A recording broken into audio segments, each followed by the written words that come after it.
All right, it's The Mesh, episode 2. We're back. Lacrosse is here. What a time to be alive. What a weekend. I watched lacrosse until my eyeballs burned out of my head.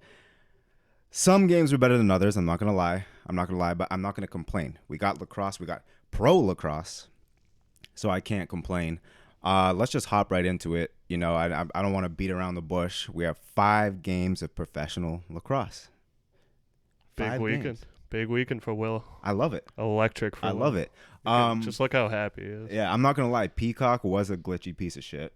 It was a glitchy piece of shit on my PlayStation. It just randomly started saying like, "Oh, there's a problem with connecting to it," and then it just wouldn't connect. No big deal though. I'm still a rider. I'm still gonna ride for the PLL. Plugged my laptop into the television, made it happen, and we watched lacrosse. So we're fine. Peacock, if you could clean that up, or PlayStation or Sony, whatever it is, maybe get on that. No big deal, but whatever. We watched lacrosse. Atwood's not here. You guys probably noticed Atwood's not here. So Definitely not Atwood. which is probably good. Which is probably a good thing because the Redwoods won twice this weekend. Yeah, Will doesn't want to hear it. Yeah, I would have got a fucking earful. So it was probably for the best that I don't have to sit through that. But to start off, we got the Cannons, Paul Rabel returning home to Massachusetts in a Cannons uniform. It was outstanding. It was honestly the best game of the weekend. Cannons did lose. I'm a little bit like sick about it because I really wanted that first win, like to be on the first game. But, you know, it didn't quite happen. We had them. Cannons had them. That was a 1-goal game, right? Cannons had them, though. It was a crazy game. First of all, Cannons got off to an insane start. Then Redwoods went on a 7-1 run. Like, Cannons didn't even score in the second quarter. Then Redwoods didn't score in the third quarter. And then it was back and forth. Fourth quarter ended obviously Redwoods winning by 1 goal. But Cannons had them. It made me sick. I was like, I'm watching the game, and I'm like, Cannons are clearly, and this is nothing against the Redwoods. Redwoods are a dope team, but watching it, I was like, offensively, defensively, I felt Cannons were the better team. I don't know how you get off to such a hot start and then kind of like phone that in a little bit. But in their second game, you could see that if Redwoods had faced Cannons at the level that they were in the second game, I don't know that Redwoods win that game. But unfortunately, Cannons just didn't have it, you know. And this is going to be my company line every single time the Cannons lose. I'm just going to say new team. We're a new team. Yeah, like fresh start, right? Yeah. I'm going to say new team, whatever. Can't win them all. Can't win them all. What do you expect? Like, you know, first season in the league. But every time the Cannons win, I'm going to be like, wow, you guys lost to a new team. That's crazy. You guys should be embarrassed. But company line is just going to be like new team. Every single time we lose, new team. First year in the league. I love that plausible deniability. Yeah, it's not like they got blown out either. Like yeah, you said, 1-goal game, they maybe let off the gas a little bit for a little bit. I mean, they definitely did. Yeah. I don't know what happened. We had them. Redwood should not have won that game. But it is what it is. Next time they play, we'll see what happens. Right? I think they get them next time. I actually really do that, and I'm trying not to be biased as a Cannons fan, but it's like, being biased towards the Cannons, no, it would never happen. Well, first of all, that would never happen. So like, we don't even have to worry about it. The second day, Saturday, I'm not gonna lie. Again, not complaining. It was kind of a snooze fest. Yeah, 2 blowouts, right? Yeah, and let me get back. I just want to get back on the Cannons game for 1 second, and I'm gonna try not to like be all Cannons all the time, but it was so dope to see Lyle Thompson back out there. Paul Rabel was hot this weekend. I love it. Paul Rabel's 35 years old. He's still making it happen. Oh, yeah. You know what I mean? Lyle Thompson is like the legend in the game. He's making it happen. Freaking. They got the squad. They got everything they need. They got everything we need. I'm not even an expert, and I know all these names. So. Yeah, dude. And then we got Ryan Drenner, who was unprotected by the Atlas. It was like the biggest pickup ever. He's one of the best shooters in the game. Atlas left him unprotected. Yeah, Ryan piss rockets. And Ryan Drenner, he's just heating up. Like, he hasn't even hit his stride because he doesn't need to, because everybody else, because Q, Rabel, Thompson, you know what I mean, are such powerhouses that like Ryan Drenner hasn't even really hit his stride yet. But pretty soon we're gonna have 4 pretty much unstoppable players on offense. But it was everything that you could expect in that first game. They just kind of came off the gas a little bit. I think defensively too, it's a little bit hard when you have players of that caliber. Yeah. You know what I mean? Like, just shitting on them. Like, literally just shitting on them. Like, Lyle Thompson, first time he touched the ball, he scored. Yeah. I mean, he's gross. He came out of X and just fucking wrapped around and fucking did this, just like, crazy twist, like, backhand and just, like, I think you watch that. You watch like when you're sitting there, you're watching like Drenner, Rabel, Thompson. You know what I mean? Q just fire missiles all day. I feel like as a defense is a little bit tough. Yeah. Because you're just gonna sit there and be like, yeah, I'm not like we're not gonna lose this game. Yeah. But is what it is. I don't think. I'm. This is gonna be my hot take. Cannon's undefeated rest of the season. I'm saying it right Rest now. of the season. Yep. No pressure. I'm saying rest of the season. I want people to quote me on this. That one loss was just like they saw that loss and were just like, why did we lose this game? Because if you watch the game, it's like they shouldn't have lost the game. It's like, how did you guys bottle this? Like you guys were shitting on them. So I think that one loss was just kind of like, guys, we're way better than this. And I'm saying undefeated rest of the season. But if you go into Saturday, we're just going to run through these games because what I love about PLL is it's only like 5 games a season. So if you roll into Saturday, first things first, you got the Whip Snakes. It's getting annoying. It's getting annoying. I mean, it's just the Whip Snakes. Something about them. I don't know what it is. It just like angers me. It's just getting annoying. Like, you hate to see a brand new league that just has a dominant team. And I don't know how good they are because they're going to have to face like a team like the Redwoods or the Cannons, Archers, Cannons. Like Redwoods, Archers, Cannons are going to have to go against the Whip Snakes so we can see because they shit on the Chaos. But, you know, that is what it is. But 13-7 victory. Would those be like your 4 teams? Do you think there's a gap? Yeah, I mean, four teams is tough because it's half the league. Yeah. No, yeah. But you think it's clear cut? Those are like the top 4? The clear cut best team in the league to me is probably the Whip Snakes still. Yeah. They're still a favorite. But I don't think it's like the Whip Snakes can't be beaten anymore. Yeah. Like now I think when the Whip Snakes run, and first of all, when the Whip Snakes run into the Redwoods, that's going to be a tough one. Cannons, yeah, it's going to be a tough one. Archers, I don't know. Archers might have got away with one this weekend. Yeah. Because the Atlas, still early. The Atlas have been bad every season. Every game of every season. They're just not a good team. Which it sucks. It sucks on both sides. It sucks to have a team as good as the Whip Snakes at the beginning of a league and also a team as shitty as the Atlas, where it's just kind of like, guys, let's balance this out a little bit. Yeah. Because we just had blowouts. So 13-7 for the Whip Snakes over the Chaos. And it was just everything you expect. Everybody was scoring. They phoned it in at the end of the game. Even the coach was saying he was a little bit unhappy with how they like finished it out. Yeah. Yeah, I mean, it's just kind of like they knew they were going to win, which is kind of sucks for the league a little bit. Yeah. Because I'm not going to lie, I was a little bit. I wasn't that entertained yesterday. Yeah, a little bit of a snooze. Sarah can confirm that like I wasn't that entertained yesterday, but it is what it is. I was just like distracted, like not really focusing. So we both fell asleep during them too. I fell asleep for some of the first one. Yeah, I knocked out. The Whip Snakes, the Whip Snakes went up by so much, and I knew there was another game coming, and I was like, which is tough. It's like I love the league, but it's like, dude, when one team is just blowing out another team, everyone knows how that is as a sports fan. It's like you like blowouts, but you don't root for blowouts. You like a blowout if it's your team. If it's your beating team, the pulp out of like a fucking team you hate, but like you'd be lying to yourself if you enjoy watching blowouts. Yeah, it was usually tough. not what you want to watch. It was tough. I knew there was another game coming, so like kind of like halfway through that Whip Snakes game, let me take a little nap. Yeah, I was just like, if I fall asleep, it's not gonna be the worst thing in the world. And then after that, again, freaking Archers over the Atlas. Atlas got to figure it out, but Archers 18-6. Yeah, that's tough. 18-6. Just absolutely pushed the There's Atlas. not much you can really say about that, right? I mean, it was a murder, and the thing is, it was a murder from the beginning. That's the thing. Yeah, you could just tell. It was one of those games where it was just like from the beginning, it was just like a slaughterhouse. And there was just really nothing to be said about the game. That's why, like, this week, I'm kind of running through the game. I hate to do it on week one. Like, because week one, you want to be fired up. But it's like, dude, Saturday was you just watched two teams just shithouse their anticlimactic fucking logo. Yeah. 18 goals. Yeah, fucking legit. pouring it on them. Yeah, no, crazy. No mercy. No slaughter. I mean, the Archers is a dope-ass name because, like, if you're that good, you're that accurate, you're scoring that many goals, it's kind of nasty. Yeah. But yeah, they could have done so much more with that logo. Saturday was just such a blowout day. They should have had an actual archer on the logo. Yeah, it's just an arrowhead, right? It's crazy. Yeah, it's like fuck.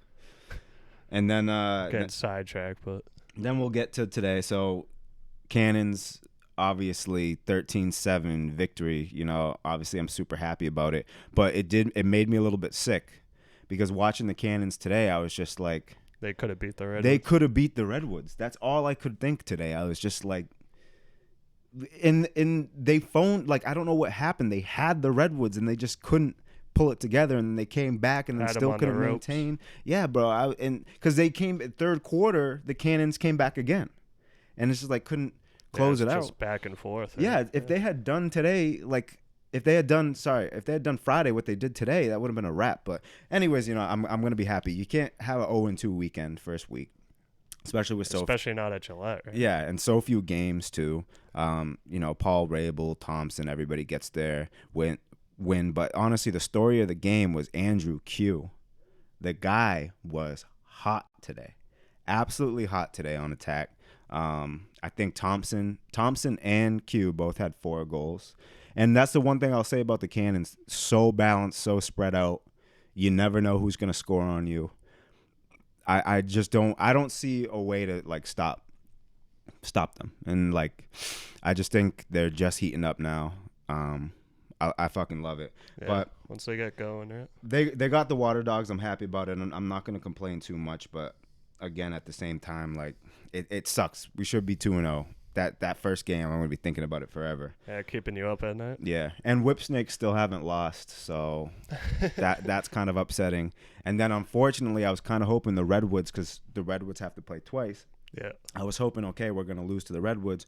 Maybe the Redwoods will take a loss, but the Redwoods beat the freaking Chrome today. This was the Chrome's first game. Another comeback, right? Yeah, and the Redwoods beat the Chrome today. And again, the Chrome like had the Redwoods, and the Redwoods come back from behind and like have life again.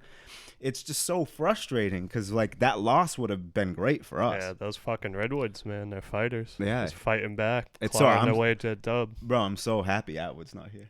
Yeah. I'm so happy Atwood's not here Yeah, because Anthony would be ripping. I would have never heard the end of this. Yeah. But at the end of the day, Redwoods 2-0, Cannons 1-1. There's still a lot of season left. I think we'll get it figured out. Yeah. And How many more times will they play each And other? to be fair, I don't know how many times the Redwoods and the Cannons are gonna play each other. I have no clue. Gotcha. Yeah, the thing that people are gonna realize very quickly is, as far as the scheduling and the rosters, don't expect me to know everything off the top of my head, because this shit is so confusing Is to it? me. Yeah. Just to me personally, Yeah. I've never been a big schedule and roster person in any sport. Yeah. Like in any sport, I've never been that type of guy that could like name you every player on a roster, blah blah. I've always just watched the games, and I know the people I know from watching the games. That's always been my style. And you wind up knowing a lot of players just from watching a lot. Yeah. But it's like I've never been that type of guy that could like tell you everything. But yeah, I don't know. It's one of those things where I really think the Cannons are the best team in the league, and I'm obviously so biased that like it just sounds Will's stupid. putting a lot of pressure on you guys. It sounds stupid saying it, but it's like, dude, we could have had a 2-0 weekend easily. Came down to one goal. Yeah. You know what I mean? One goal separated us from a 2-0 weekend. So I don't feel crazy saying like, yeah, we're like the best team in the league. I really don't feel crazy about it because we phoned it in. I don't know.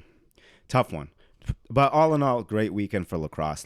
This is a great time for lacrosse right now. Oh yeah, it's Lacrosse great. is buzzing. It's buzzing. Lacrosse is buzzing. Robert Kraft.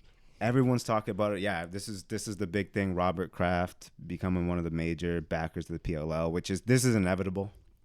Bill Belichick has such a strong influence. Yeah, he loves lacrosse. Yeah, He's he a loves big lacrosse. He was guy. there at opening weekend the first season. You know, he's known like, you know, he loves Hopkins lacrosse, and he's always said that like he would probably coach lacrosse if he wasn't coaching football, and he may still coach lacrosse one day at some level. Imagine BB out there on the Yeah. ice field coaching. But so I feel like this was inevitable, just the connection. And then on top of that, you got Chris Hogan, who's literally a former Patriot. Now he plays, you know, for the Cannons. He's in the league. I feel like, you know, and also it's a contact sport.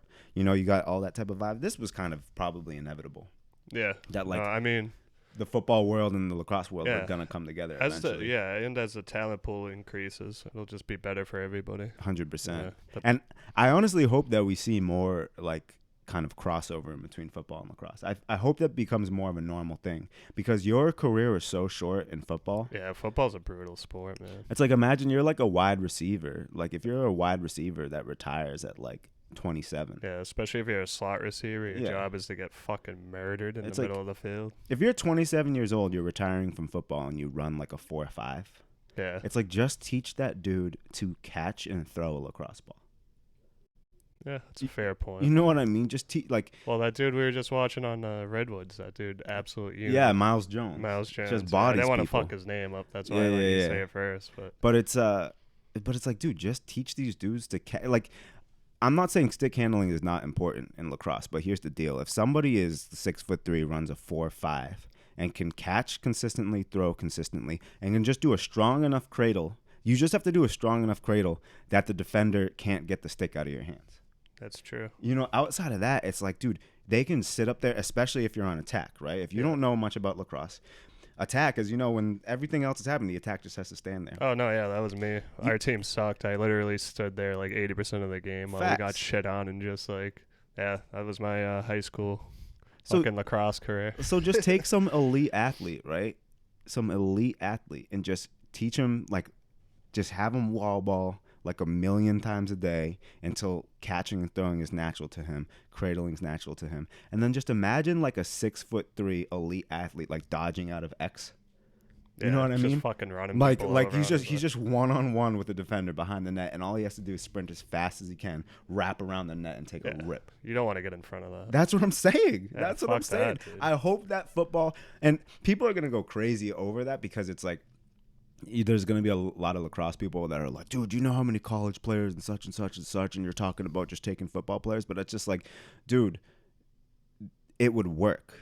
Yeah, That's the thing. No, you just want talented athletes. Yeah, that's the all. thing. And it would be great because you'd probably have a bunch of these NFL players that come to lacrosse, and it would be probably a pretty fucking dope thing. You'd see a lot of synergy between the leagues, and it'd probably get asses in seats because it's like, dude, imagine it's like, Chris Hogan, not that Chris Hogan's not a big name, but imagine like it's like Julian Edelman retires and he just plays like, and again, they'll only play like 1 or 2 years. It's not like they're going to it's be not like, like they're gonna have a career. yeah, it's not like they're going to play the entire, career lacrosse. yeah, they're not going to play the entire game either.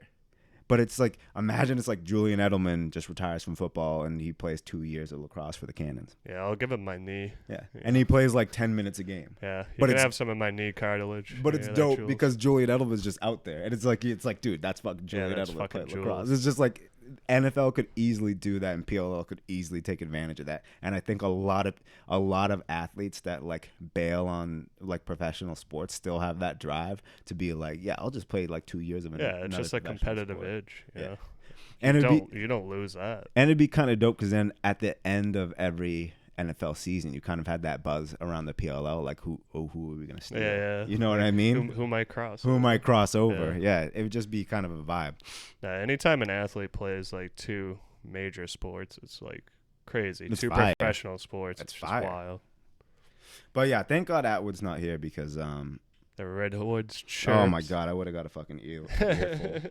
I think you'll still So- hear it next time. Yeah, so I live to fight another. Not if they lose. Yeah, but that's true. I gotta hope for not Atwood loss. Well, yeah, an Atwood loss actually. I gotta hope for a Redwoods loss. I gotta hope for a Whip Snakes loss. I'm getting sick of the Whip Snakes. They gotta lose. It's getting so annoying. Will's fucking over. Oh, dude, brand new league, and you got a team that just doesn't lose games, just dominates, and just goes wins championships. It's so annoying. If they get 3 in a row, they're just gonna be enemy for life. Like Yeah. they're gonna become the Yankees of Or the Patriots. or the Patriots. Fucking everybody hates the Patriots. But it's I would like- hate them too. They're gonna become like the Yankees of. I can already feel them becoming the Yankees of lacrosse in the sense that if they get 3 in a row, even if they suck after that, Yeah, right? everybody's still gonna hate them. Everyone's still gonna hate them, and all their fans are still gonna be like, "Well, we got the first 3." Yeah. That's what it's gonna be: undefeated season, Yeah, championship. fucking Montreal Canadiens. Bro, fans exactly. Talking about, I can feel it coming. If they'll rest on that for the rest of time, like the first 3 championships in PLL history were the Whip Snakes, and nothing you guys could do about it. Read it and weep. You know what I mean? I can already feel it. It's like you got to nip it in the bud at 2. Yeah, you can't let them get 3 or You 4. can't let them get 3. That's a bad number. That's a 3, bad 4, number for no, everybody. Yeah. Nobody wants to It's see like that. we got to nip this in the entire like PLL community has to be rooting just to make sure that third doesn't happen. Yeah. Like, I think that's where everybody can come together on that shit. But yeah, it was a great weekend for lacrosse. And then on top of that, what really got everybody buzzing too was the college lacrosse championships, which were fucking insane championships. This was the best year for college lacrosse, and like that I can remember. I know it was an emotional playoff run for you, right? Yeah, it was tough. So Yeah. obviously, there's no secret here, and this is actually good that we're talking about this because I gotta set something up. I gotta set something up here. Everyone knows that my team on the women's side is UNC. Okay, my team. Oh, well, actually, on both sides. Now that I'm saying it. Everybody. My team on both sides is UNC, and there's a reason for that. Now, people might say, "Oh, Will, like, you're from Massachusetts and you didn't go to North Carolina, so like, if you're a fan of UNC, that makes you a fair weather fan because you're just choosing a team that's good." As long as you like stick with them. But there's a reason. There's a reason. I know many people that played on both sides, both women's and men's, at UNC, and they played there at the same time that I was in college. So when I was in college, my friends were playing for UNC on both sides of the ball. Now, at the time, I never watched lacrosse, but I started watching lacrosse because of them. So the first team I ever watched or cared about or followed in lacrosse was UNC women, which trickled over into UNC men, and ever since I've been a UNC lacrosse fan. Now, I say that to set something up. I am tired of not being a homer in lacrosse. I am tired of having to root against Boston teams. But I can't actually root for BC now because it would make me a fair weather fan because they just won the championship. And also, they have the best player on earth playing for them, which is Charlotte North. Right? Yeah. Charlotte North just won the Tuarton Award, and they handed it to her. 102 goals in one season, which is the NCAA record. Yeah, No player. Now, I'm not talking women's player. No player has ever done it. So she's literally the best. Yeah, triple-digit goals. So I'm setting something up. I'm tired of not being a homer. Because it feels wrong. I have to root for Boston teams. However, I will defer my Boston fandom until Charlotte North is out of the league. Once Charlotte North is out of the league, I'm officially converting to BC so that I can be a homer and root for Boston teams. That's my official announcement. Big announcement for one. Yeah, I have to. Now, on the men's side, my team will still be UNC because unfortunately there is no Boston College to root for. Yeah. So get off my dick about that. Anybody who's going to be like, well, you're still blah, blah, blah. It's like, there's no Boston College to root for. Shut up. And Boston University, I've never watched a single game. I don't even know. Yeah, fucking terrorists. I don't know. Do they have it? I don't even know. See, I don't even know. So don't even go there with me. I must switch because rooting against Boston annoys the shit out of me. Yeah, I can't do it. It annoys the shit out of me. Like, I've tried it over and over and over, but it just feels so unnatural when there's a team from Boston and I'm sitting here trying to root for UNC, but the team is literally 30 minutes away from my house and I'm rooting against them. I can't do it. So when Charlotte North is done with women's lacrosse, my fandom converts to BC. That's my announcement. It fucking drives me crazy when people are like from an area, especially like Boston. Like, you got it pretty like good here, fucking title town, and you're gonna root against like a home team. I get it if you're from somewhere else though. But it's like, I'm from here. Yeah. So it's like rooting against BC is tough. Like, even when North Carolina played BC, I was pulling for North Carolina because, like, that's my team. And, like, I've been following them. So it's like I've been watching all these players play forever. But to be fair, they have, like, gross colors, too. Like, disgusting. Carolina blue, so powder sick. Blue and white is just... Which is dope. I get to root for them for another year. And I will actively root against BC for another year. But once Charlotte North is out, I got to be a homer because it's... Rooting against Boston is fucking weird. When Charlotte North got the whatever, I don't know how to pronounce it, award, she said she doesn't know if she's coming back for a fifth year. She's coming back for a fifth year. That, like, she was like, yeah, I'm allowed to come back. And the interviewer was like, well, are you? And she goes, give me a week to think about it. I want everything to calm down. And he goes, so is that a yes or a no? And she goes, we'll see. I mean, she just won a championship, right? Yeah, she's going to come back. I think she's absolutely going to come back. And here's the reason why I think she's going to come back.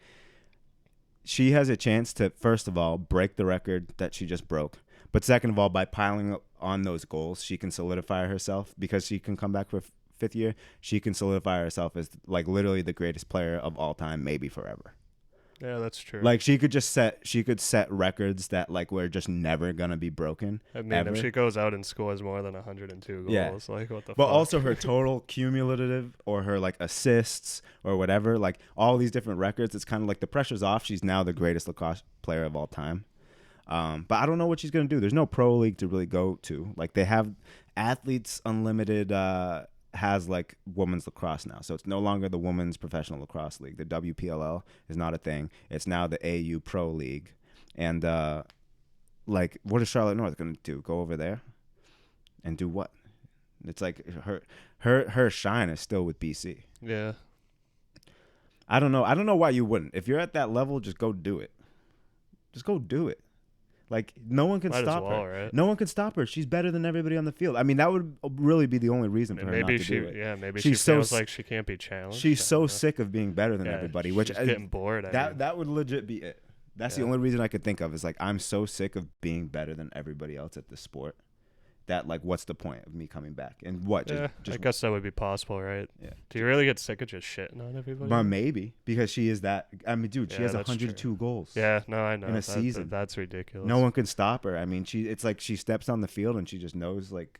Yeah, she's like, I'm gonna go score. I don't know if we're gonna win, but I know that I'm gonna be the best player in this game. Yeah. Every single time I play. Once you know that too, you just play with a different swagger. Yeah, dude, and she's nasty. She's so good for the game. I think like. You know how like college players aren't really supposed to get paid, but we all know what goes on. Yeah. I think BC as a school and maybe the NCAA, well, actually probably not the NCAA, well, maybe the NCAA honestly will try to figure out some way to convince her to come back, because what she did for the women's lacrosse game was insane. Yeah. Like, this is the biggest year of women's lacrosse ever. Period. End of story. Like, no offense to like Taylor Cummings and Kayla Trainer and all those like players that everybody thought were so good back in the day, like legends. But like, and anybody who follows women's lacrosse knows that like Taylor Cummings won 3 Tewarton Awards, and she's often considered like the greatest to ever play. Yeah. Like, but Charlotte North, if you watch the way Charlotte North plays, nobody plays like her. And I'm stating this as a fact because everyone knows it's a fact. Charlotte North would put Taylor Cummings in a body bag.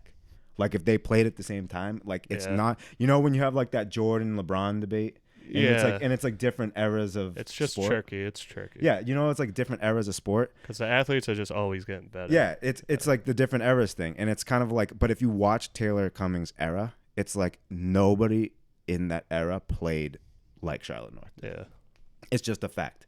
Like, and obviously the sticks have changed and the rules and the way, like, the technology's changed. So that's what allows Charlotte North to do a lot of shit, because a lot of people will be like, well, when Taylor Cummings played, like, they couldn't have mesh and all this shit and blah, blah, blah, which I don't even know if Charlotte North uses mesh. I haven't looked at her stick, but, like, the fact of the matter is she's the best player ever to play, and it's not even close. Yeah, 102 goals. I mean, so can't argue that. BC's gonna try to get her back. They're gonna. Oh well, yeah. They're gonna figure out something. Why the fuck wouldn't you want her back? Yeah, they're gonna figure out some way to like get her back, and that'll be that. But anyways, I just wanted to talk about that because lacrosse.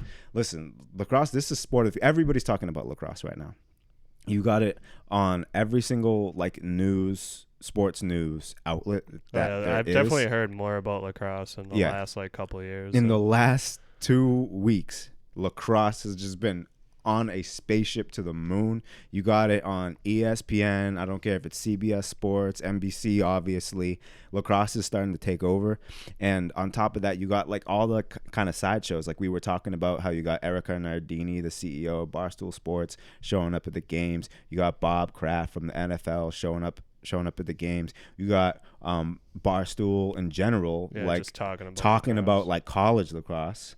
You know what I mean? It's kind of like it's starting to trickle out that people are like, wait, like everything that we kind of think and feel about like watching hockey. Yeah, like you get like it's similar. You it's get like the similar vibe. It's like the same vibe. Like people were talking about like, holy shit, like playoff lacrosse and overtime lacrosse is like fucking lit. Well, they kill each other. Yeah, and it's kind of like, dude, people like that. And people are finally waking up to the fact that a lot of lacrosse games wind up like that. Yeah.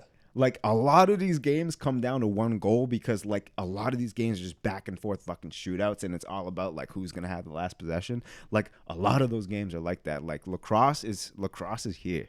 Lacrosse is here. I love it. Great weekend for lacrosse. great last 2 weeks, but all in all, a great year. It's been a great year for lacrosse, especially because Rabel kind of kept lacrosse on the map during the pandemic by having that championship series, which was like 2 weeks of like lacrosse. Yeah, nobody was watching anything. And it's kind of like lacrosse would die like if it didn't have this pro league. Yeah. You know what I mean? Because like without college lacrosse, it's like nobody would have uttered a word about lacrosse if college lacrosse wasn't going and there was no pro league going, because it just wouldn't have been on the map at all. Yeah, the PLL just wouldn't like. Yeah. And so it's kind of like Rabel kept lacrosse on the map, and then that got followed up by the best year of lacrosse like I've ever seen. Oh, that's fair. So that's a fair point. Like when I was a kid, who the fuck talked about lacrosse when we were kids? Like, it's all about now. It's just going to be about trying to get fans there. Like I think PLL's tough because it kind of rolls around. Yeah, they don't really have like a hometown. They don't really have hometowns, which I get. I kind of get why Rabel does it, because it gives everybody an opportunity to go see it. Like, you know what I mean? True. That'll help it grow. If you exactly. If you live in the middle of like Oklahoma, like, you know what I mean? There's never going to be a team. There's never going to be a team there. No, you know what I mean? You're not going to have the Oklahoma City blah, blah, blahs. You know what I mean? It's always going to be like Colorado, Massachusetts, New York. You know what I mean? It'll be like Denver, LA. Yeah, it's going to be like Denver, Los Angeles, maybe Boston. like a Texas team, Florida. Yeah, it'll be like Long Island, New York City. Probably Texas, Houston. Oh, no, Dallas. It would be like the Dallas-Fort Worth area would have a team. Probably Florida would probably have a team at this point because they're starting to heat up. Maryland and North Carolina would have a team. Yeah, they have gross college teams. So it's like if you're in like Oklahoma City, you're not going to have a team. Middle of the country, you know what I mean? If you're in Chicago, you're not going to have a team. You know what I mean? You're going to be, everyone in Illinois is going to be rooting for like Northwestern or whatever the fuck it is. Like, so that's just going to be how it is. But I think like they're going to have to figure out the fan situation for sure. Yeah. I mean, to be fair, like there's a few people that I know personally that were at Gillette this week. Oh, 100%. Like, okay. They're jarring people 100%. In. Yeah. Well, first of all, Cannons and Paul Rabel in Massachusetts that's true. It's going to draw numbers. Yeah. Like Paul whenever they play here, they're going to. Paul Rabel's a fucking machine. Can we just talk about that? Like, he's 35 years old. He's been playing for fucking ever. What is it? Like 13, 14 seasons, they said. Yeah. This dude started his own league, took over the old league that he used to play for, and he's still playing, and he's pulling numbers. He's the biggest name in the sport. Lyle Thompson might be actually the biggest name in the sport. Yeah, like when I was playing lacrosse, everybody knew who Paul Rabel was. He was just gross. But, he's just a fucking tank. Like, shout out to Paul Rabel, absolute fucking tank. I can't believe what he's done and what he's accomplished in 3 years. Took over another league in the span of 3 years. Yeah, started a league. Savage. Yeah, started a league and then took over the league in a span of 3 years. And on top of that, he's one of the best players in this league at age 35. Like, it's not like this is like a fucking charity case for Paul Rabel. Like, oh, he's the founder and like, you know what I mean? Like, yeah, I know he's old, but let's just let him play, guys. Look at what he's done for us. It's like he's fucking nasty. Yeah, he's 35 years old. It's ridiculous. The guy's a tank. I don't know when he sleeps. I don't know when he finds time for like a social life. I don't know when he finds time to do anything. But however Paul Rabel is running his life, it's unbelievable. I mean, the guy's he's an animal. So shout out to Paul Rabel. I mean, this shit's been absolutely unreal. But yeah, lacrosse is on a rocket ship to the moon. That's about as much as we're going to talk about. PLL first weekend, a little bit of excitement here, a little bit of excitement there. But Saturday was a tough day. I would love to sit here and just like rattle on about the PLL forever, but it kind of was what it was. We got a pretty exciting game on Friday. We got some decently exciting games today. Oh, I should mention Chrome and Redwoods today. Yeah, that was a good game. There was a little bit of a skirmish. We got 2 suspensions. I think I heard it was Matt Gaudette and Austin Stats are suspended indefinitely for like a little bit of a fight that kind of went down. And the official statement from the PLL is I guess they have like a rules and behavior commission or whatever it's called. You're not supposed to. That like is going to review what went on and then kind of decide like how long the suspension is or whatever. Was it bad? I mean, it wasn't. It was like a fight, Yeah. It was like what you would expect at like an NFL Yeah, game. anytime you got like 2 dudes going at it like that, it's gonna happen here. And but I would have to see what actually went down because I don't know what specific like actions like drew the suspensions. Like because when there's a big skirmish, you can never see exactly what everyone's doing. Yeah. So I don't know if there's a lot of stuff going on. Yeah. So I don't know if them 2 did something that's specifically worse than what everybody else did. But they definitely took it seriously. I think they got thrown out and and now they're suspended indefinitely until it gets reviewed. So I don't know what the fuck happened there, but so that was kind of exciting. Saturday was really just a bummer of a day. 2 blowouts. I mean, it is what it is. You want to have good teams because eventually those two teams will have to face each other. And then it'll be good. So everybody will be looking forward to like Archers versus Whipsnakes. Yeah, even if 2 of the like lower end teams play each other, it should still be a good game. Archers versus Redwoods, Archers versus Whipsnakes, Whipsnakes versus Cannons, Whipsnakes versus Redwoods. Everyone's going to be looking forward to these games. So you got to have some blowouts sometimes. That just is what it is. Yeah. So that's there sports. It is. Moving on, man, we got some football news. I know you want to talk about some football shit, and I'm ready to go into it. Yeah, I was kind of hoping the Patriots would make a move for Julio Jones, but I don't know. I had a feeling Bill wasn't going to pull the trigger there. Never does he? I know. It's tough. Like, sometimes I get frustrated with him, but it's like, what the fuck can I say? Like, right? Yeah. Like, the dude's... I don't know. I'm pretty frustrated with Belichick, I'm not going to lie. Well, I know the whole Brady thing. Yeah. But, we won 6 Super Bowls. Facts. So, like, I can't be that mad at the guy, but... I mean, I would have given up a second rounder for Julio Jones. For sure. I think like most people would. I think it'd be crazy not to. Like even if he want to start Cam Newton like all year, I know he got hurt in practice the other day, but like that's not? That's gonna be the company line for the Patriots, isn't it? Cam Newton's hurt.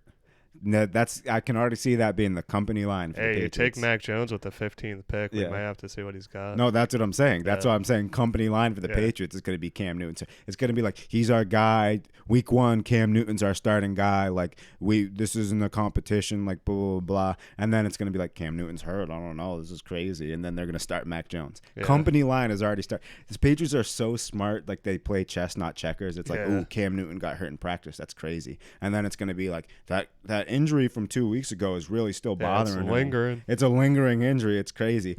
And then it's crazy. And then like the week before the first game, it's going to be like that injury still questionable, blah, blah, blah, blah, blah. And then week 1 is going to be like Mac Jones off the ripski.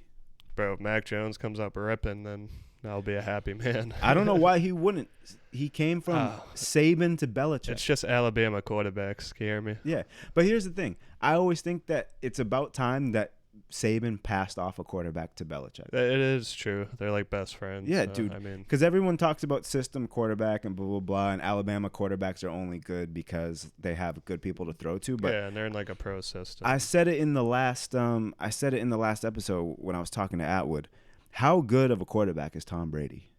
He's not that good. Like, he's not that good as an actual quarterback. It's like he knows how to play the position. Yeah. Like there's 2 different like types of quarterbacks, right? Like, he's not super athletic. He just picks everybody apart with his brain. Yeah, he's not super athletic, and he's not even like super accurate. Like, so many of the catches that Julian Edelman made in his career with Tom Brady is like Tom Brady just throwing it essentially where no one else can catch it, and Julian Edelman making insane catches. Yeah, like, I mean, I think Brady's arm doesn't get enough love. Like, it's a little underrated. But what I'm saying is like he's not this like Mahomes. Yeah, that's what I'm saying. Yeah. Tom Brady's arm is not this generational talent. I'm not one of those assholes that's like Tom Brady's not a good quarterback. No. Yeah. I'm not one of those assholes. Saying. What I'm saying is Tom Brady's not a generational talent as a physical specimen. No. Like his throwing. He's not Mahomes. He's not his throwing. Nothing that Tom Brady does like in a box is like a generational talent. So that's why I'm always like, a quarterback like Mac Jones that has been in a system with Nick Saban going to a guy like Bill Belichick is the ideal situation. And and just like I was saying with Atwood, I was like, this could honestly work. Like, Atwood asked me, he was like, who do you think is going to be like the best quarterback, the rookie of the year? I was like, it's probably going to be Mac Jones. I don't know. Trevor Lawrence is pretty gross. Yeah, but see, this is the thing that people always do. People always say like it's the Joe Burrow. It's the Joe Burrow thing all over Burrow again. Different. Burrow was only good for like 1 year in college. He was gross. No, I know, but it's the Joe Burrow situation all over again. It could be Trevor Lawrence could only be 1 year good in like the NFL, and then it could be the Joe versus that. It's the Joe Burrow, Tim Tebow, blah blah blah, all over again, where they always go in and everybody's like, "Oh, he's next." Big head, big ego, coming in thinking that everybody's like, "Oh, yep, they're gonna." I'm telling you, it's always some weirdo that like it's always like that's how the NFL works. A lot of times you get like a really good player that's really good, but a lot of times in the NFL, it's some weirdo that just comes out and you're like, "What the fuck? Who is this?" Like. You know what I mean? Yeah, the thing with Trevor though, like he's like this is the biggest prospect since like Andrew Luck. Yeah. Like this dude's been getting fucking Trevor's limelight. a freak, but I'm telling you, bro, NFL's a different animal. That's just a fact. No, I know. Like NFL's a different animal. The thing about the NFL is like it just takes you going to one team where Yeah. you don't fit the system, and it just completely fucking ruins. Which is like, exactly why. When Anthony asked me, and Sarah can confirm, I wasn't happy saying it. It's not like I was like, oh, Mac Jones. I'm not a Mac Jones guy because I'm not an Alabama guy. Yeah. But I said it like literally. I sighed as I said it. I was like, it's probably gonna be Mac Jones because like it's just the fact that Mac Jones is going from Saban. I mean, that's a to bold Belichick. prediction, man. He's just going Mac from Jones for Rookie of the Year. He's going from Saban to Belichick. It's a bold prediction. If he Put money plays, on he has that, to play. Oh well, yeah, He has to play. I know. If he plays, he has to play. But I'm telling you, Mac Jones is gonna go in. And if he goes in, he's just going to be freakishly good because he's going from Saban to Belichick. It's just going to be one of those things. I hope you're right. Where I'll own it. I hope that we could come back to this footage and I can just cite this footage and be like, I called it. I fucking called it. It's because football is chess. Like football is fucking chess. Yeah. And it's like Nick Saban and Bill Belichick play chess the same way. And so like, you're subbing out, one piece and you're just like, pulling in another piece. The only thing I'm worried about is the Pats didn't go get that like true number one wide receiver, which is why I wanted Julio Jones. Facts. But now he's playing with A.J. Brown, Derrick Henry down in Tennessee. Legit. So, like, what the fuck? Second round pick, guys? Yeah, Titans are going to be a fucking problem. With a betting favorite to land him, and we can't give him a fucking second round pick. Titans were a problem when they had fucking Tannehill, like, and pretty much no one else. It was like Tannehill. A.J. Brown's gross. The Pats could have drafted him, and they took fucking N'Keal Harry. Don't get me started on that. We were so pumped when we got N'Keal Harry too. Do you remember that era? Yeah. When everybody would like post pictures of N'Keal Harry or like he was gross in the Pac-12. Yeah, and then post like his footage, and everybody was just like, "Look who the Pats are." Well, the Pats never took a receiver in the first round, dude. I was pumped, bro. But like I don't know. I don't know. Is he soft? Is that a bad thing to say? Who, N'Keal Harry? Yeah, probably. I mean, NFL. That's what I keep saying. He's big. Like, that's what I keep saying, Max. NFL is a different animal. Yeah, you never know. You never know who a college player is. They do say that about Pac-12 players sometimes. But you never know who a college player is until he steps in the NFL. That's why I'm never shitting on Trevor Lawrence. But you don't know. No. I mean, you technically never know. But Trevor Lawrence is going to be gross. Do you know what my thing I always say is too? I always talk about this, how they always have the conversation of like, could Alabama beat the Jets, right? No. But here's why I bring that example up.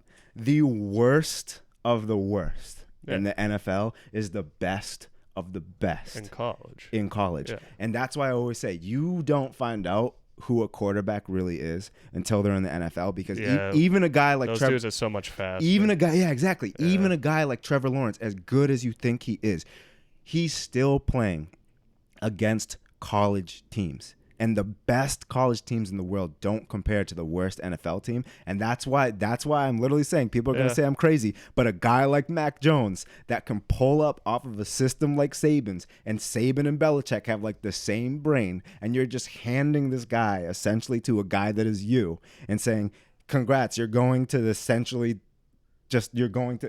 Bill Belichick agrees with you. Yeah, that's what I'm saying. I was watching the draft, and the fucking pick was locked in like 2 seconds. I'm saying. Like, they're already walking up there. They're like, Pats are on the clock. They're like, pick is in. This year is a trap. This year was a trap for people because it's so easy to just be like, Trevor Lawrence, here we go. It's an absolute trap. And Mac Jones is such a dumpy looking dude. He's like, I think Zach Wilson's going to be pretty good too, but he did end up going to the Jets. He really snuck in at the end there, didn't he? He ended up going to the Jets though. So Zach Wilson. That's dude, fucking Zach Wilson mania came out of nowhere. Oh, he's got like the eye test. He passes the eye test. And fucking Ian Book too. Yeah, but the thing is, you go to the Jets sometimes, you're just fucked. So we'll see. No, but I always say the Jets is the best case scenario if you're a quarterback, because if you fucking suck, people are just like, they're just gonna be the Jets. The Jets, no, it's like going to Cleveland. You're not gonna get blamed as the quarterback if the Jets suck. It's just be like, damn, this really good quarterback got stuck on the Jets. That's what everyone's gonna say. It's like going to the old Browns teams. Like the Browns are relevant now, finally, but they were fucking so bad. If he wins with the Jets, he's gonna go. He's gonna be a god. He's gonna be a god. He'll be a god in New York. Not just to the Jets though, but to the NFL. They're gonna be like, dude, Well, they need the Jets to be good. You know Yeah. how much fucking revenue that is. But when also, the Jets are like buzzing. Every NFL fan's going to be like, wow, Zach Wilson went to the Jets and the Jets started winning. This kid must be nasty. Well, That's literally what's going to be the reaction. He needs to save the franchise. Yeah. That's what it is. It's like Burrow going to Cincinnati. Like, when's the last time Cincinnati? Like, they made it a few times with Carson Palmer. Legit. Like, they get knocked out in the wild card round. And someone's going to pay $1 trillion for Zach Wilson if the Jets start winning too. Oh yeah. All these kids are gonna get like Mahomes money in the future if they win one Super Bowl. It's gonna be so like Mahomes. It's so hard to win in that. Mahomes inflated the market so fucking much. Yeah, he's gross. So I mean, he deserves it. Oh, for sure, he's a freak. I fucking hate the Chiefs. If it wasn't for Tom Brady, he'd have like 2-3 Super Bowls. Fucking Tom, man. It reminds me of I don't know if you guys watched the NFL Honor Awards, but Steve Harvey hosted one time, and he literally goes at the beginning, he's doing his little monologue, and he goes, "There is actually one person that's brought us all here tonight. Did you know that? We're all here tonight because of one person, Tom Brady. Because if Tom Brady didn't exist, you all could be in the Super Bowl."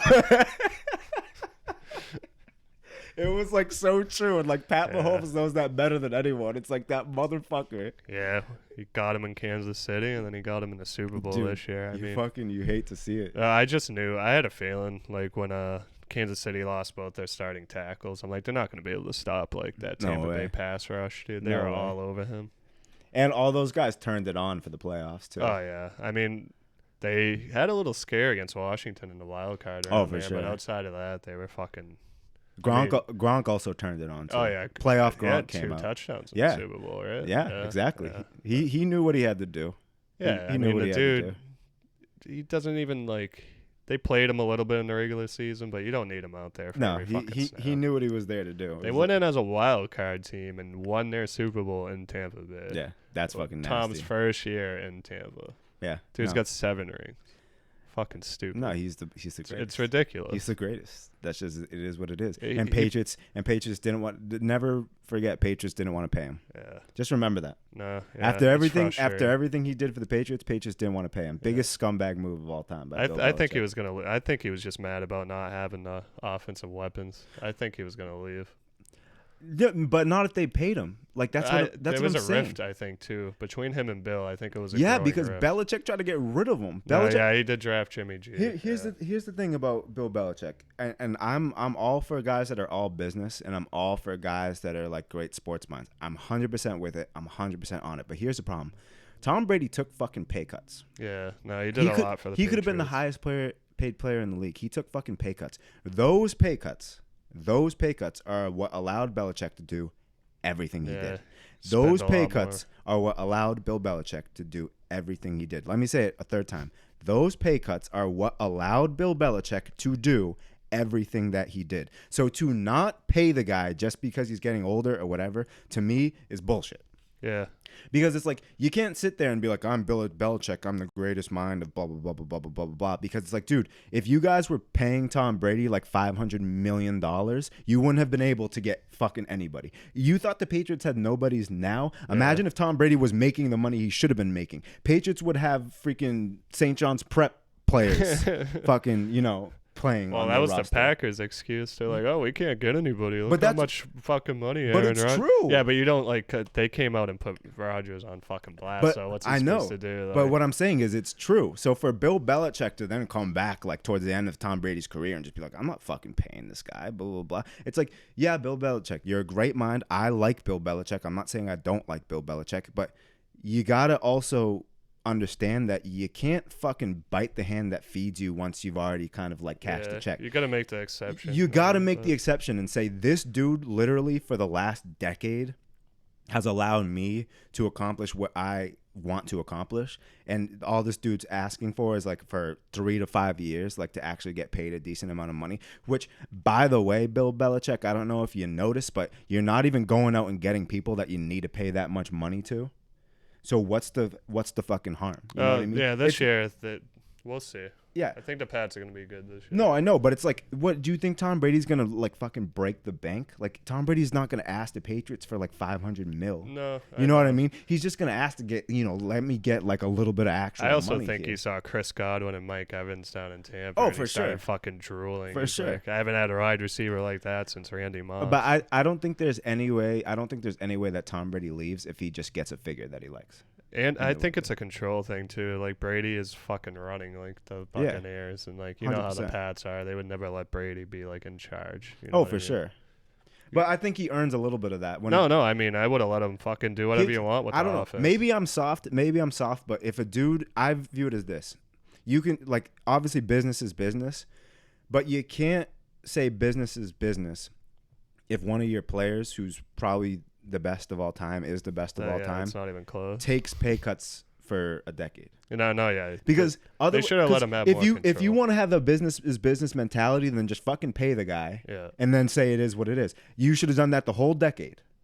Yeah. You should have done it the whole decade. Don't like let him be like, oh, I'm going to take a pay cut so we can win, and talk about we're a family and blah blah blah. Because that's Bob Kraft was all like, we're a family. He was trying to salvage. That's what I'm saying. situation, That's what I'm saying. It's a Bill Belichick thing. Yeah. Bill Belichick should have just let the vibe be what it is, which is Tom Brady did what he had to do for the Patriots, and in turn, Bob Kraft and the Patriots did what they had to do for Tom Brady, and it's Bill Belichick who got in the middle of it, and that's my problem with Bill Belichick specifically, is it was Bill Belichick that got in the middle of it, because Bob Kraft would have fucking paid him. Yeah, no, but I mean, Kraft wanted him. Yeah, that's what I'm saying. So that is my only problem with Bill Belichick, is that he didn't have to do what he did. No, he could have let. You know how he is. That's so what I'm stubborn, saying. Dude, That's what I'm saying. He could have just let Bob Kraft pay him. That has nothing to do with Bill Belichick. Yeah. That's not Bill Belichick's choice. So if Bob Kraft pays Tom Brady the money, and Bill Belichick can't get anyone, then that's out of Bill Belichick's hands. He can be like, listen, we can't afford to get Julio Jones. We can't afford to get blah, blah, blah. He has plausible deniability up and down. Yeah. I can't afford to get any of these players because we're paying Tom Brady such and such. Bob Kraft would have owned that. Everybody would have known that was going on. That doesn't fall back on Bill Belichick at all. Everybody's going to know the situation. If Tom Brady makes, fucking $200 million for one season, everyone's going to know that. That's going to be public information. So no one's going to expect like Bill Belichick to go pay Odell Beckham Jr. $100 million. Yeah. You know what I mean? So that doesn't fall back on him. It was just Bill Belichick just being a dick. Yeah. I mean, it was just him being a dick. Like, no. Him being a dick's like, no, I don't want to pay him. No, I don't want him. I don't want him anymore. Like, that's literally the vibe that Bill Belichick gave off. And that's why, like, that specific situation just soured me on Bill Belichick for a decent amount of time, because it was like, you didn't have to do it, buddy. Yeah. If Kraft wanted to pay Brady. He never wanted to get rid of Jimmy G, man. Yeah. But he wanted to switch over. But that's the thing. And that's my problem, is that, like, Bill Belichick has become so obsessed with this, like, I'm such a smart, amazing genius, like, football mind, that it's almost like it's his way or the highway. Yeah. Which is kind of bullshit, because Tom Brady could have been like that for a decade, and he was never like that. Yeah. He until now, he did so much for the team. Exactly. And now he's 40 fucking years old, and now Tom Brady is not even really saying it's my way or the highway. He's just saying, like, hey, like, fucking pay me. Going 43, right? Yeah. 43 Yeah, he's like 43 years old. And it's like Tom Brady could have been an absolute diva, like, psycho motherfucker for 10 years. He never was like that. So for the last contract of his fucking life, for Bill Belichick to be like, no, fucking no. It's just like, dude, you're a dick. I'm sorry, but like, no, you're a I dick. get what you're saying. I think he was leaving. Yeah. I think he knew. Tom knew.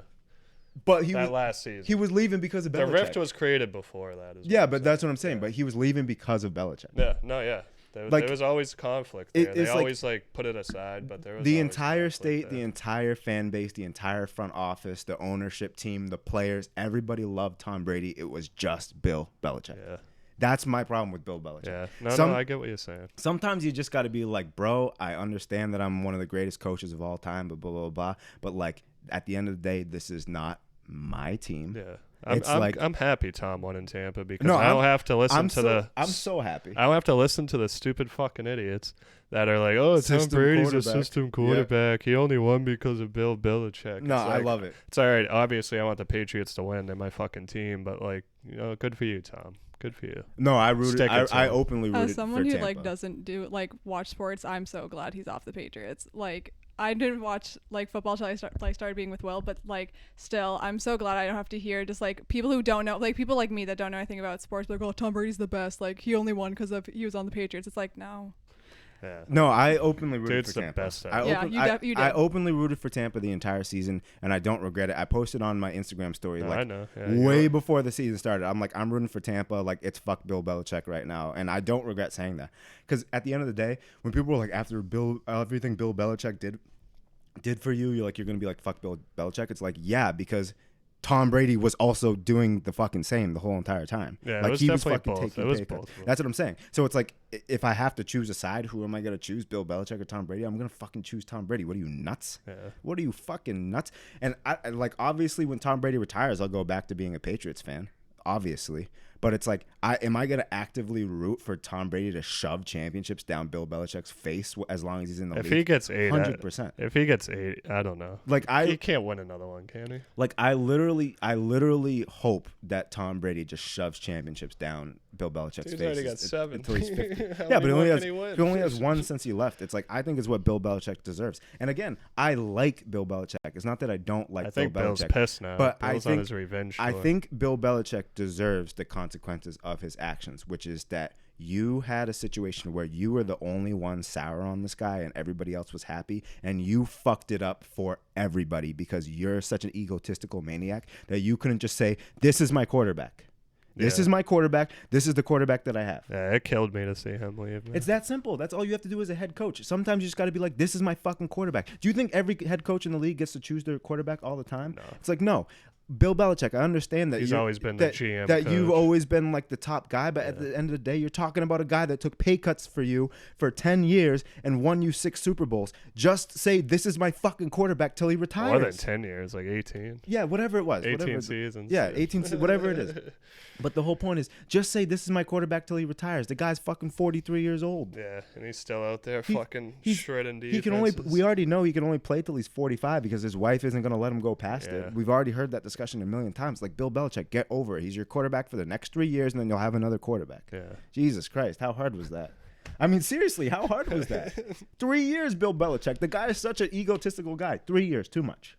Yeah. I mean, it's crazy.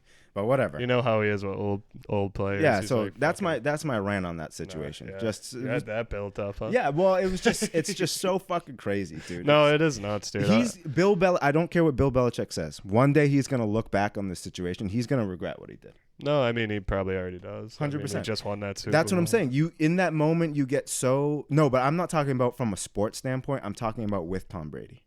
Yeah, I mean, I'm sure they'll be all buddy when they both eventually retire. No, Bill Belichick and Tom Brady are gonna be fine. Yeah. Like, I'm not worried about that. You don't spend 18 seasons. I think there was a lot of behind the scenes beef. Though. No. They're definitely. You know, the Patriots keep everything. Yeah, no. So like, we know the whole Jimmy G situation. What started like a war. We know it was real bad. Yeah. But what I'm saying is, you don't spend 18 seasons with someone. It's like arguing with someone in your family. It's like, once it's all said and done, you'll be fine. You know what I mean?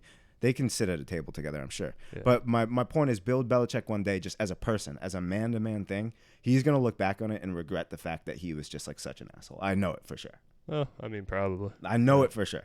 Because everybody else, including the Crafts, everyone was happy. It was just him. I was pretty shook when he left. Yeah. I'm still shook. Bill Belichick's going to have to look back on that for the rest of his life and know that he was the problem at the end of the day. Yeah. And by the way, Jimmy G, I hate to say it because I like Jimmy G and he is a good quarterback. Way fucking overhyped. He's just made the problem with Jimmy is he can't stay on the field. Yeah, he's but like made out of glass. But also Jimmy G, like, why are we acting like Jimmy G's like some sort of generational talent? Oh, like, he's not.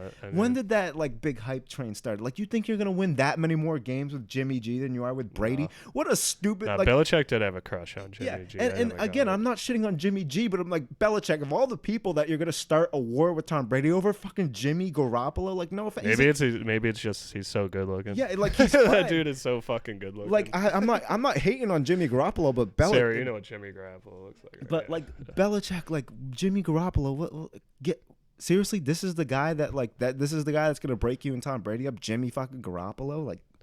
What are we talking about here? Nah, yeah, it's not even close. That's what I'm saying. Yeah. I'm like, it wasn't even worth it. What a stupid. And now look, now you got Cam Newton. You've done nothing. You've done nothing since he's been off the team. You've accomplished nothing. The biggest thing you were going to accomplish is you were going to have Jimmy Garoppolo.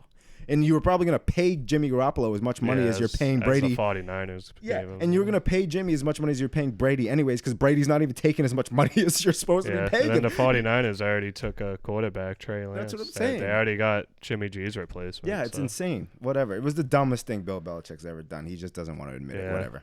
I should have grabbed Julio too. Bill, a little upset about that one. Yeah. What about Rodgers? I know you wanted to talk about Rodgers. What's our time right now? We're at an hour exactly. Beautiful. All right. We got like about 30 minutes. Yeah, well, we won't run 30 I was minutes, gonna say. but Till the batteries run out. I know. Yeah. I know what you mean. It's fucking hot. Yeah. Aaron Rodgers. Aaron Rodgers just doesn't want to play for the Packers anymore. No, I mean, Straight up. how the fuck do you fuck that up though? Like, He hates everybody there. it's He you were just hates talking about everybody there. Bill doing it. Like, Yeah. why'd they do it? He hates everybody there. I don't know what happened. It's like every single time you read an article, it just comes out like Aaron Rodgers doesn't like this person. Aaron Rodgers doesn't like that person. This person used to be in this position. Now they're in this position. And Aaron Rodgers doesn't like that person. It's like every time you read it, it's like Aaron Rodgers hates the entire fucking front office of the fucking Packers. Yeah, he well, doesn't they like anyone They there. took a fucking quarterback in I the first round when he wasn't even close to being done. I The know, dude's still it's gonna be fucking playing. He insane. could play at least 4 more years as one of the fucking top 5 To be quarterbacks fair, in the league. though, Aaron Rodgers also has the made of glass reputation, so that could have something to do with them. I don't know, taking a man. quarterback. That dude could play another 4 or 5 years. No. But I mean, just like you never know when he's gonna be injured. I don't think he's been hurt that much. Wasn't he like He might have missed like 1 or 2 seasons, like Brady. Yeah, but he's played most of his. Yeah, games. all right. I guess that's fair. Yeah, he's been mostly healthy. Yeah. But I mean, everybody gets old. But I mean, like, dude, if you're a football team, you take a quarterback eventually. Like I don't. But he's like Rodgers, like talent-wise, is like a generational talent. No, Rodgers is a generational talent. I'm not I used to. You'll never hear me shit on Aaron Rodgers. He's Yeah. nasty. No, he's gross. He's I would nasty. just get mad when people tried to put him up there with Brady, which is just fucking disrespectful. Yeah. But like skill-wise, he's up there with okay, Brady. yeah, That's why I always, when I talk about Tom Brady, I always say Tom Brady's not a generational talent as a physical athlete, specimen. yeah, athletically. But like he picks as a quarterback, nobody's close to Tom Brady. No, yeah, skill-wise, Aaron Rodgers is up there with Brady, if not better. Quarterback's such like a mental game. Yeah. Brady fucking knows what the defense is doing. He's a what's chess going. player. Yeah, He's a chess player. He knows everything that's going on. There will before never the be ball's another snapped. Tom Brady. There will never be another Tom Brady. I don't want to hear this shit about Mahomes, like blah blah blah. Wow, because 7 rings. first of all, 7 rings. But let me tell you something. Tom Brady's not athletic and never was athletic. When Patrick Mahomes starts losing his athleticism, he's never going to be a Tom Brady. Patrick Mahomes at 43 is not going to be like Tom Brady. I promise you. I promise you. No, Tom Brady's a freak. People don't realize like Patrick Mahomes' success is the fact that he can scramble and do all this crazy shit, and he's good in the pocket. He's very smart. He's got an insanely high football IQ. He's got an actual cannon. Yeah, I'm not taking that away from him. But what I'm saying is, when Patrick Mahomes' athleticism starts to go down, he will never be like Tom Brady is. Tom Brady can't even move or run, like literally, and he's a nightmare. Yeah. He's a nightmare for defenses. He knows what they're doing. That's before, what I'm saying. Like pre-snap. The dude can't run, Max. Have you seen him run? No, yeah. It looks like a deer that it's already been shot. He can't run, but he is like one of the best at shuffling. That's what I'm saying. Yeah. There will never be another Tom Brady. There will never be. He always knows when to step up in the pocket. He always knows when to go right, left. Yeah, it's insane. He's gross. I mean, yeah. But yeah, Rodgers just wants out of there. He just hates everyone. They're being such fucking dicks about it too. I don't think they're gonna trade him. Which is stupid. I think they'd rather just see him fucking retire. But no. It's just stubbornness. But you know what? It's so. dumb. It's dumb on their part because if he retires, he can just rob Gronkowski it. Yeah. Like the dumb thing about this is Aaron Rodgers. Well, Gronk, we still got like a 5th round pick for. The Pats had to approve that. No, I know. But what I'm saying is he could still rob Gronkowski it though. What? Just sit out for like a year? That's what I'm saying. Yeah. Like you can't go host Jeopardy. Yeah, you can't stop the guy from playing football, and it really makes the Packers stupid because if he sits on your bench, you still got to pay him. Why don't you go get like fucking you still got to pay him? Why don't you get 2 first-round picks? They're fighting. The Packers are gonna fight a battle that you can't win because Aaron Rodgers is nasty. Yeah, and I don't think he gives a fuck. Yeah, he doesn't care. You're gonna have to pay him. It's not like if you bench him or he sucks, you still have to pay him. Aaron Rodgers you could put Aaron Rodgers on the field. He could throw every single ball out of bounds for the entire game. You still have to pay him. You're fighting a battle that you can't win. He can't lose this battle. Yeah. If he retires, he can just come back. If you put him in the game, he can suck intentionally. If you put him on the bench, he doesn't get hurt, and you still have to pay him. You Packers, you're gonna lose the battle. You can't win. There's just news coming out. Like, by he the hates week, them. it kind of calmed down a little bit. Then the last couple of days, it started heating up again. There's there's no way he's ever gonna fucking play for the Dude, Packers it's just again. so funny because when you read these articles, every single article you read about the Aaron Rodgers Packers situation, it's a different person that they're saying he doesn't like. Yeah. It's like, who's actually the problem in the Aaron Rodgers situation, and then insert name here, and it's and they just threw him right under the bus too. Yeah, there's there's 17 different people he hates. And by the way, and I was saying this in the episode with Atwood, I'm sure that the guys in the front office of these NFL teams, I'm sure a lot of them are fucking scumbags. Yeah, probably. You know what I mean? Like when everybody talks about like, oh, quarterbacks are being divas and blah blah blah, it's like, I'm sure there's 32 NFL teams? 32 NFL teams. There's got to be at least out of 32, 20 front offices that are just filled with scumbags. Yeah, probably dickheads. Yeah. That's what I'm saying. Yeah. So it's like Aaron Rodgers, whatever he's doing it for a reason because he's been there for 16 years, Max. Did you see what the head guy said? The Green Bay's. I don't know if it's technically an owner. Doesn't their fans technically own the team or whatever? I don't know. They have some weird thing in Green Bay. Bullshit. Probably for tax reasons. Yeah. It's some weird shit like that. But he's like, the fans probably paid for the fucking stadium. Yeah, so, the dude came out and said he's like, Aaron Rodgers has created a rift in our fan base. Like, I'm like, Jesus Christ. I don't think so. Like, you guys are just trying to throw this dude But you know what's funny? bus. I don't think he did because I think Packers fans are probably on Aaron Rodgers' side. Yeah. I think to be honest. Yeah, who the fuck's going to side with the suits? He's been there for 16 years. If he's doing this, like, do you think Aaron Rodgers woke up one day and said, wow, I don't like the Packers? Or do you think something happened? No. Do you know what I mean? It's all been piling up. It's so dumb to say that some dude that's been with you for 16 years suddenly is creating a rift. It's just like fuck the Packers. It's like you don't think you might have done something or said something or blah blah blah blah blah. Yeah, whole taking Jordan Love in the first round when they need a fucking compliment on offense. The Packers are so dumb too. It's like, you think you're gonna win this battle against Aaron Rodgers? Yeah, and apparently Jordan Love looked so bad last year. He fucking wasn't even dressing. He was like the third string quarterback. There's at least 12 head coaches that would probably sacrifice their pinky finger or pinky toe. Oh, dude, they'd sell their kidney. Yeah, to get Aaron Rodgers. Yeah. Like, put him on a contender. Aaron Rodgers could like call up and be like, dude, if you like saw off your left arm, I'll come play quarterback. Bro, go fucking Tennessee, figure it out. Send Tannehill to Green Bay and fucking snag up Aaron Rodgers, Julio Jones, AJ Brown, Derrick Henry. Go win a ring. Unbelievable. I love it though. You know, I'm just happy that Aaron Rodgers is doing this because it just makes me feel so comfortable about the Brady situation.